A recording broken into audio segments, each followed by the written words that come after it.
So I thought I would share the 9 things that I feel helped me get through a crazy overland experience. And that crazy overland experience is camping in Death Valley when it was 124 degrees.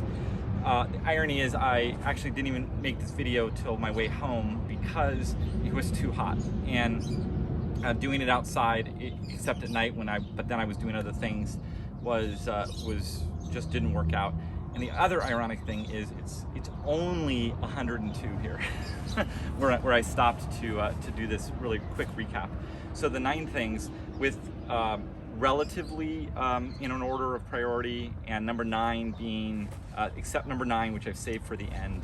So number 1, most important, is the truck. You have to, no questions asked, not even a second statement to this. Your vehicle has to be in top condition. You are driving it and putting it through some extreme situations, just in overlanding period, when you're going up long climbs and over rocks and things. But you add into that the 124 degrees, in this case, that I was going to be camping in and driving in, that you just don't want this to break down. I knew personally that my vehicle was in top shape because when I purchased this, 18 months ago, I went through this whole list of things: battery, spark plug, starter, it just goes on and on and on that I replaced.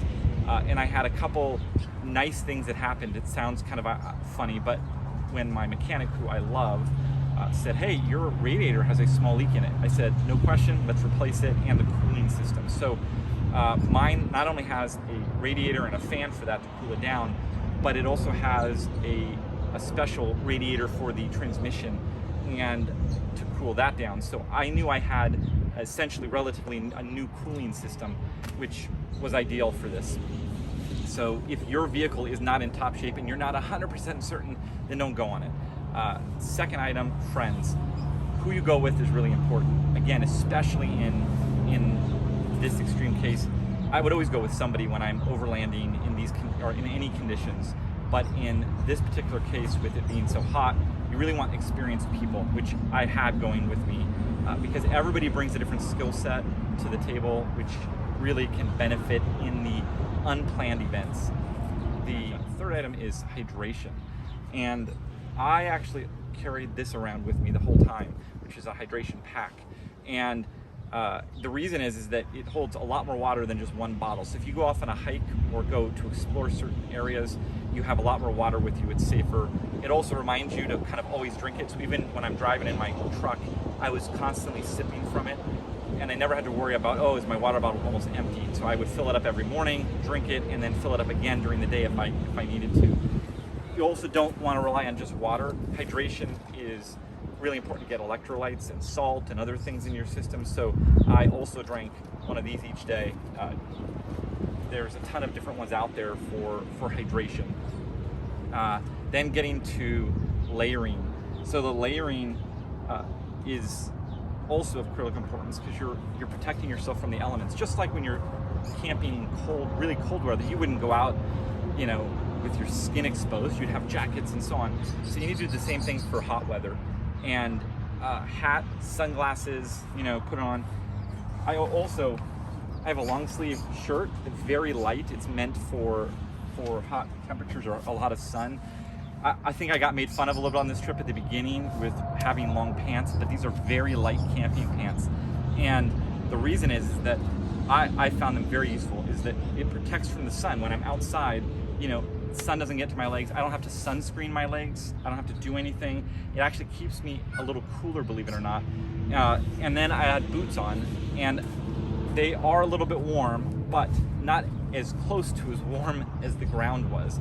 So having some insulation between my feet and the ground really was also a benefit. So the next item on the list, which I did mention for a second, was sunscreen. This is all by itself one item I wanted to talk about. Really need to protect yourself.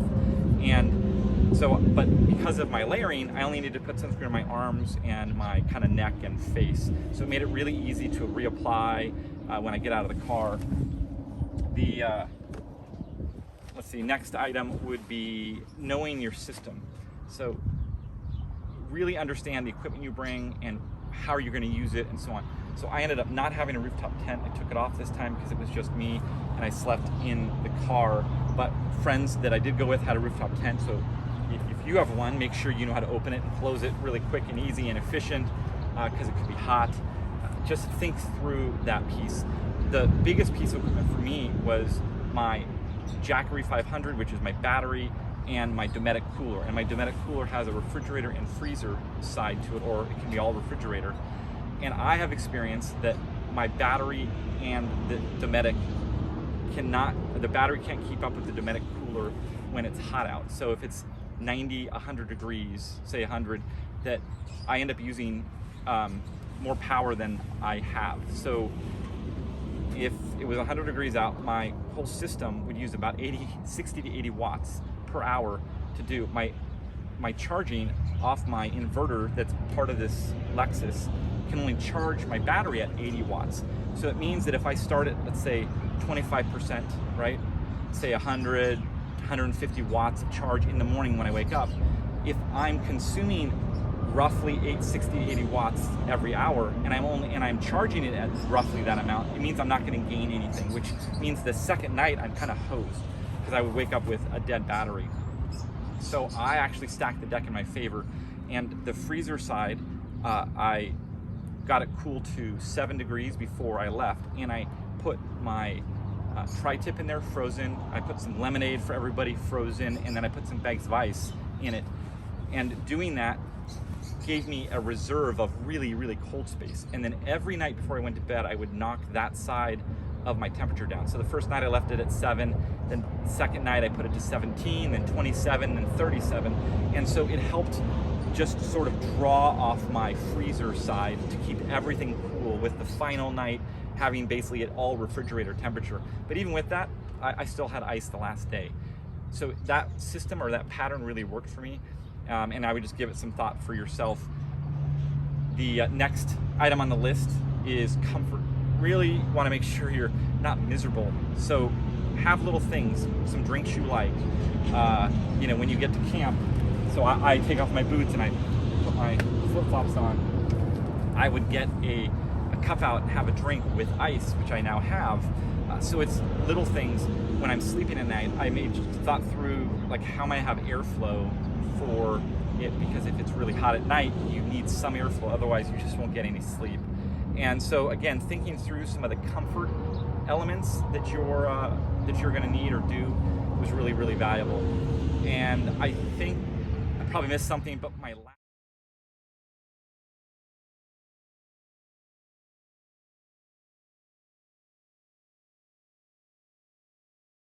last item, which I actually think is the most important, is really understand why you're going on this trip.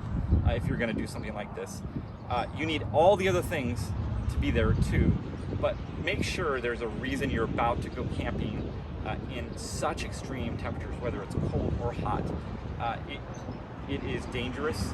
If things go wrong, they can really go wrong. And so if you're just doing it to have fun, wait till the temperature is more moderate and more forgiving.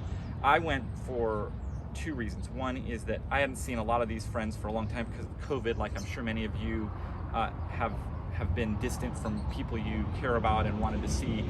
But the even more important, because I could just see them again at some other point, was that I actually wanted to experience what it was like to camp and do overlanding in such extreme temperatures, so that I could have that under my tool belt for a future. At some point, maybe I'm stuck out camping and the temperature gets really hot. I'll know the things that worked for me and be able to reapply them, since I plan on doing quite a bit of overlanding in this and also in my van that I've built.